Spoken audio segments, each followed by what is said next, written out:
Sunlight spilled across the Los Angeles café, but no one noticed the girl whose genius slept behind tired eyes until a bored billionaire pulled out a chessboard. What began as a passing whim turned electric as she dismantled his plans with impossible precision. With every move, memories she tried to bury stirred, revealing scars he couldn't yet understand. Whispers rose, tension sharpened, and the match drifted toward an ending no one expected. By the final move, the billionaire's confidence shattered, leaving him desperate to know who she really was. The morning rush at Harbor Street Cafe was loud, but Emma's mind lived above noise. The clatter of plates, the hiss of steam, the calls of "order up," all blurred together. What didn't blur were patterns. She saw them everywhere. Patterns made sense. People did not. She moved between tables with practiced steps, black aprons smudged with the marks of a long shift. No one looking at her would guess the brilliance she carried like a weight she couldn't set down, and she preferred it that way, until Liam Hale walked in. Liam wasn't the sort of man who blended in. His presence shifted the atmosphere like a warm gust. Silver cufflinks, navy suit, the calm expression of someone rarely challenged. He looked like a man who no longer expected surprises. He took a seat near the window, pulled a travel chess set from his briefcase, and arranged the pieces with casual precision. Emma froze. She hadn't seen a chessboard in months. "Miss," Liam Sepp's voice was polite, edged with curiosity. "You play?" She blinked, realizing she'd paused by his table too long. "A little," she said. "A little is enough." He gestured to the empty chair. "One quick game." "Sepp's working," she replied. "The cafe looks under control," he said, "and I sell tip well. Money always won." She slid into the chair, palms damp. Liam smiled, unaware of the storm he'd invited. He opened with a king sips pawn, predictable, safe. Emma countered with the Sicilian defense. Liam Sepp's eyebrow lifted. Within minutes, amusement faded from his face. Her responses were too fast, too clean, too precise. She didn't think, she anticipated. Every move carried a quiet, contained intensity. A few regulars drifted closer, whispering. "Where did you learn to play like this?" he asked. She didn't stat answer. Move after move, she tightened the board like a trap. Liam leaned forward, studying her, studying the pieces, realizing slowly, painfully, that he was being dismantled. Emma's eyes stayed on the board, but her mind flickered elsewhere. Tournament halls, long nights studying lines of attack, a mentor who pushed her too hard, a world that cheered for her talent, but never cared about her safety. She had walked away from it all, and never planned to return. Yet here she was. At move 23, Liam finally understood he wasn't simply outplayed, he was outclassed.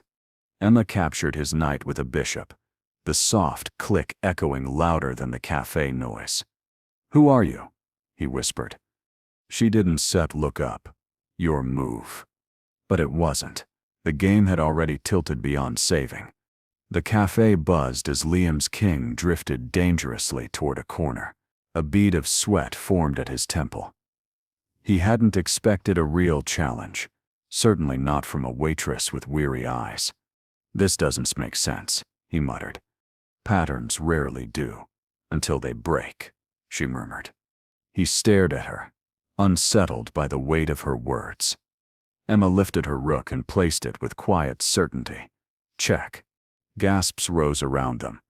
Liam searched for an escape. There wasn't one. Emma spoke gently. "Checkmate." Silence swallowed the room. Liam sat frozen, staring at the board as though it had betrayed him. He, a man who prided himself on reading people, had missed everything. Emma stood quickly, eager to leave the attention, the phones, the questions. "Wait," he said, rising. "This wasn't Set's luck. You Set played before." She kept walking. "Game Sep's over." "No," Liam said softly. It isn't set. Something in his tone made her stop. I know who you are, he added. Her breath caught. Or I think I do. And if I sept him right, you didn't sept him just disappear. Someone pushed you out. Her chest tightened. Shadows of old memories surged. She turned away. If he knew anything, then maybe others had found her too. And that thought chilled her more than any loss ever could. Emma's steps faltered as she reached the counter, breath shallow. She gripped the edge to steady herself. She had worked so hard to stay invisible, to keep her past buried beneath ordinary days. A single game had cracked that safety open. Behind her, Liam still stood by the table, staring not at the board, but at the empty chair she'd left. He'd played against grandmasters, analyzed championship games, yet this girl had read him with unsettling ease. It wasn't talent alone, it was experience. Emma tried to focus on wiping down the counter, but her hands trembled. She remembered the bright lights of tournaments, the pressure of being called a prodigy, the expectations that felt like chains, and she remembered the night it all collapsed. A customer called for a refill. She forced a smile, poured the coffee, ignoring the curious looks. People were still whispering. Liam finally approached the counter, slow and deliberate. You don't have to tell me anything, he said quietly. But I think someone hurt you. Emma froze. The words hit too close. Whatever you think you know, she whispered. You don't set. Then let me ask one thing, Liam said. Are you safe? The question cut through her, because she wasn't sure. Before she could respond, the cafe door opened, letting in a burst of daylight, and a man whose face drained all color from hers. He scanned the room with practiced focus, posture rigid. Emma Sepp's stomach dropped. She recognized him. And if he was here, her past had finally found her. Emma's pulse hammered as she instinctively stepped back, her shoulder hitting the stacked trays behind her. The room felt suddenly smaller, the air heavier, as if the past itself had walked through the door. She glanced toward Liam, who was already watching her with growing concern, sensing danger without understanding its shape. Something unspoken tethered them in that moment. Right then. The sunlight pouring through the cafe windows felt harsher than before, as if it were trying to expose secrets Emma had buried for years. Liam watched her with a sharpened sense of alertness, noting the way her posture tightened the moment the stranger entered. He didn't know the man, but he recognized the look Emma tried to hide, the unmistakable flash of fear mixed with resignation. The stranger scanned the cafe slowly, his gaze sweeping across tables, customers, staff, until it landed on Emma. His lips curled into a knowing smile that didn't reach his eyes. Emma's breath faltered. Liam stepped closer, instinct overriding caution. Emma, he whispered. Who is he? She didn't answer. Her voice was trapped beneath memories that clawed their way to the surface. The man walked toward her with the confidence of someone who believed he owned whatever he touched. It's been a long time, he said, stopping just feet away. I wondered how far you run. Liam stiffened. Is there a problem here? The man looked Liam over as if assessing whether he mattered. This is between me and her. No, Emma said finally, voice trembling but steadying with each word. Not anymore. Her defiance surprised Liam. It clearly surprised the man too. His smile vanished. You walked away from obligations, he said. You know what you cost us. Emma Sepp's fingers curled around the counter, knuckles white. I didn't cost you anything. You took everything. His eyes narrowed. You were nothing before us.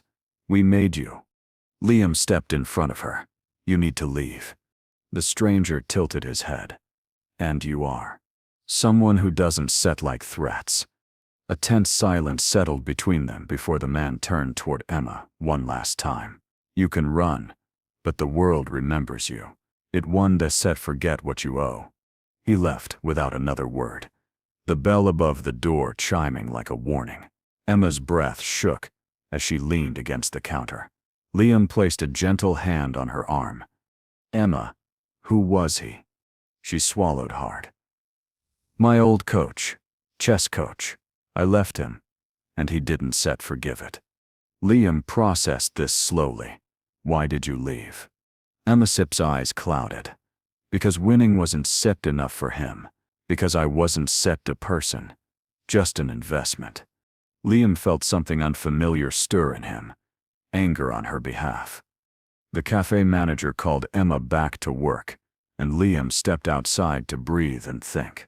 Something about Emma's coach, his entitlement, his threat, it all gnawed at him.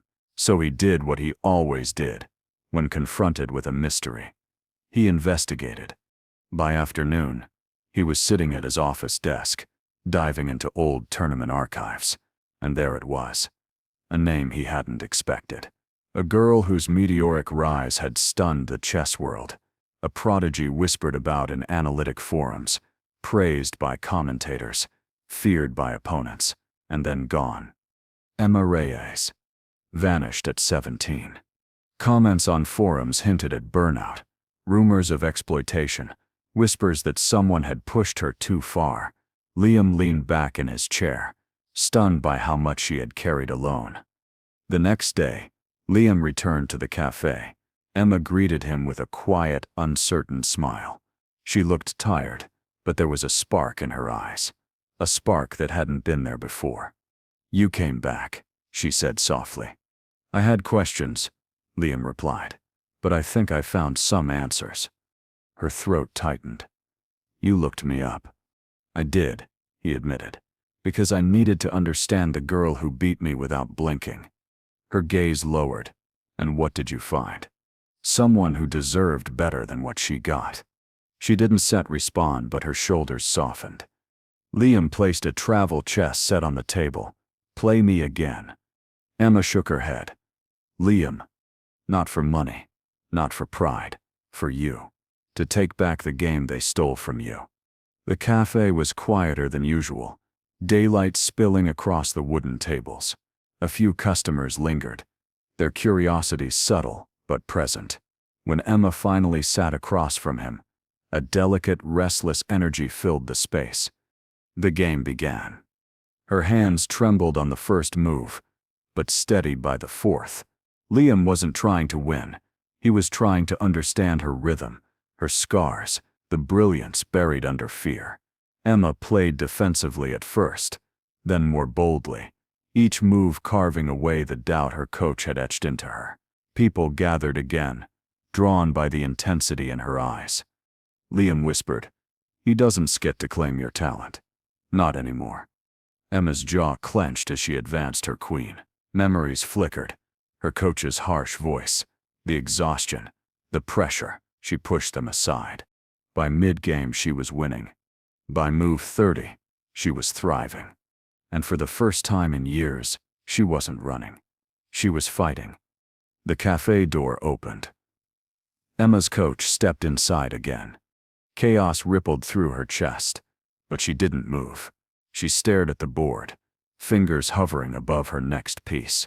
Liam saw the coach's gaze land on the crowd, the board, then her. A cruel smile formed. Liam leaned forward, his voice firm, anchoring her. Emma, look at me. She did. You stir not his anymore. Emma lifted her rook and placed it down with calm precision. Check, she said. Her coach Sip's smirk faded. The room fell silent. Emma's heart pounded, but her face was steady, unreadable, finally her own. The moment stretched, breathless and trembling, as Liam studied the pieces. Then he moved his king, not in retreat, but with a certainty that surprised them both. He wasn't resisting her brilliance. He was reinforcing it, placing himself firmly on her side. Across the room, her coach stiffened, sensing control slipping through his fingers. Liam's quiet, deliberate move reshaped the board, turning the match into a declaration neither of them had spoken aloud. A murmur rippled through the cafe. Emma looked up at him, confusion flickering. It was as if he'd drawn a line her past could not cross. And her coach looked ready to step over it anyway.